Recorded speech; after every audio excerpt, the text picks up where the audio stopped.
Jamen, det er turen, Alex. Tror du, turen er så lang også? Der står 60 minutter guided tur. Hvad er den her, den tager? En time op. En time og 5 minutter. Ja. Ja, vi begynder vores tur her i Nyhavn. Nyhavns kanal blev uddraget i årene 1671-73 på befaling af kong Christian den 5. Han ønskede en udvidelse af inderhavnen, således at købmandsskibene kunne sejle deres varer direkte ind i centrum.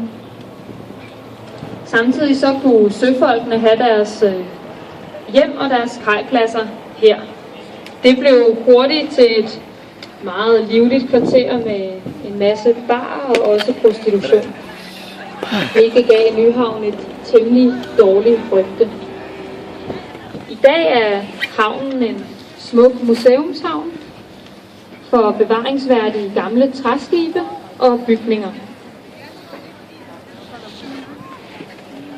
We will begin our tour in New Harbour.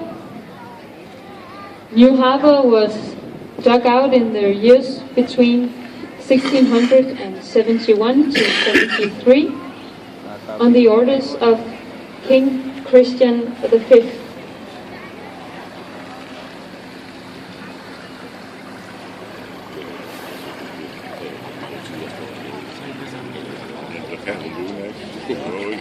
The king wanted an extension of the inner harbor so that the merchant ships could sail directly into the center of the city.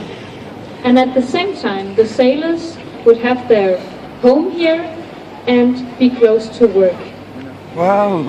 New Harbor quickly became a lively neighborhood with a lot of bars and also prostitution, which gave the area a quite bad reputation for many years.